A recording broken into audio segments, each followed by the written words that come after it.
What annoys you about your mindset and how you led? Hey, welcome to a fresh video here on the channel.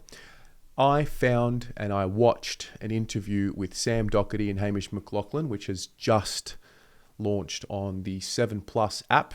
It was the unfiltered series, and Sam Docherty was obviously the guest. And there were two bits of information that I want to provide an update on here. One of which just details Doc's return from the ACL that he did at the start of 2024 and the recovery process getting back to playing the elimination final against the Lions. And then secondly, and I think that's really the premise of this video, he speaks about what went wrong in 2023 and the mindset, and he speaks very candidly. And I think actually when you listen to what I'm about to play, I think it might open up the conversation and give us a little bit of clarity around that guessing game of what happened, where did it all fall apart. So this is the first clip here. This is him talking about the 6-month recovery from the ACL that he did innocuously against the Lions early in the season 2024. Desire to. Yeah. First, second, third. It's like, let's go again. It must have been, I assume, much harder mentally than it was physically. Yeah, I would say the mind is more important than the physical recovery. There's so many aspects of, even a couple, like with my first couple of knees, like I really struggled. I knew I had time for them, but I really struggled with the post-op. I'd say that the 6-month rehab with the last one was, I would say I was all in. I'd accepted at that point that if it went again, then I'd be done. But I accepted that before I started the journey. And I had to come to terms with that on my terms. On my terms for that was, I know the risk and I know what I'm doing. Yeah. And if this is it, then I've already made the decision that I made the decision 6 months ago that I wasn't going to die wondering. And then there's this part here. So he details the 2023 season. He details what went wrong. And he actually, and to his credit, I really enjoyed the part where he speaks around his failure or his frustration with himself and what he didn't do right. Courageous as this man on screen. Dislocated his shoulder last week. Doubts about whether he would come up. No doubt about that kick. Carlton kicked the first 4 goals in the prelim final. The 2023 final series sort of had everything, because it was this unbelievable journey that had a sense of maybe they do this. Yeah, the whole year had that, like not the whole year. We started horrendously. Kind of took until we got to almost what felt like rock bottom, and felt like that we're about a week off the board, taking Vossi out, and had the campfire at Ed Kerno's house, and basically just spoke about what was holding us back. And at that stage, we were talking about just what are we going to do over the back end of the year, that when we get to round 24, whatever happens, we can hang our hat on that we did that.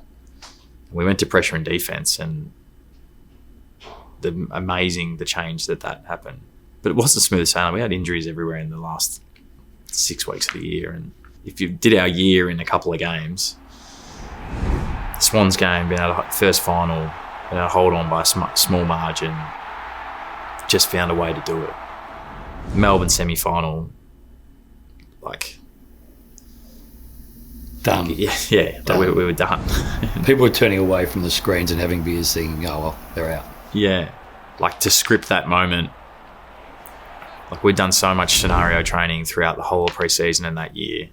I think the biggest person in it all gets probably the least amount of credit.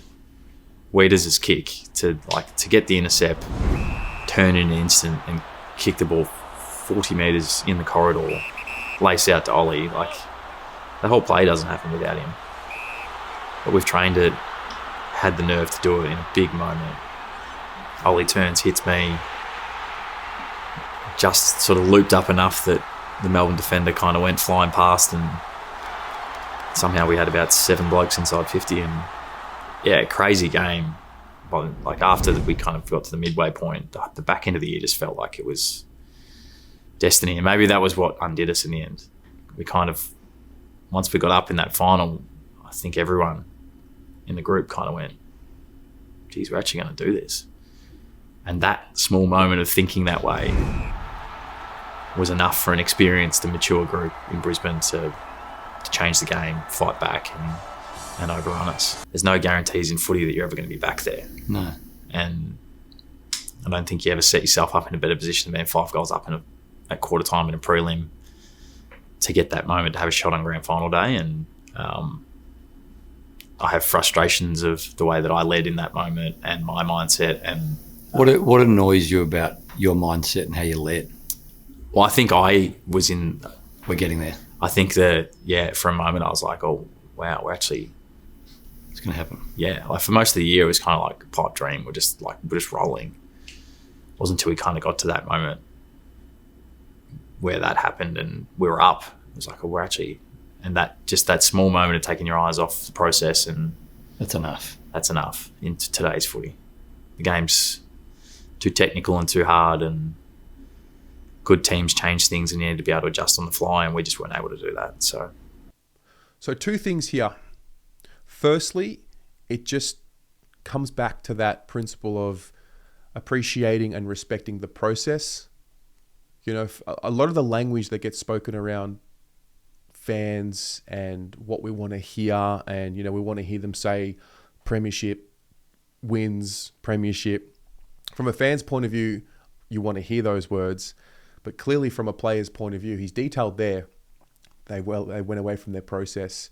And I mean, how could you not? I mean, we were in an incredible position, 5 goals up away from home at the Gabba. It was hard. I think if you speak to most fans, particularly those who were there at the Gabba that night, we felt, here we go, bring on Collingwood next week. And it's really interesting for him to speak about how important it is to stay present. If you think for a split second that the result, or if you start thinking about the result, or if your mind in a split second starts moving to anything but the moment and the process, the experienced teams, they find you out. And the ones that stick to the process and stick to the moment are the ones that get the job done. And so I think that's a really interesting insight there. And then I think, you know, when I watched that video, and, you know, I want to ask you as well, what does it do for your mind and what do you learn from that? Do you think it happened again in, was it round 17 against the Giants? Do you remember when we were up by the incredible margin? We were flying. You know, people were, you know, we beat Geelong and smashed Richmond. And then we went to NG Stadium, played against the Giants, up by 38 or 39, I think it was at quarter time. Absolutely humming. The team was in incredible form. We're top 2. Do you think that they repeated the mistake of the preliminary final and thought for a split second again about the result and about the fact that, hey, we're going so well? I couldn't help but feel that, because I think for a lot of us, when we talk about what happened, you know, we were in such a great position. What happened in round 17? And, you know, the following week we lose again to the Dogs and get more injuries, and then it starts falling apart and the injuries mount. And then before you know it, we're scraping into finals. I mean, we lose to the Saints and then we end up needing Port Adelaide to beat Fremantle to make the finals, and we get there and then we get belted. So interesting there. The full interview is on the 7plus app. I highly recommend you watch it. Doc also details his entire journey, the cancer battles. He just speaks really well, as he always does. But the thing that piqued my interest was his discussion around what happened in 2023. And then in my mind, I'm thinking, did that happen again in 2024? So I'll get your thoughts in the comments below. We'll go from there.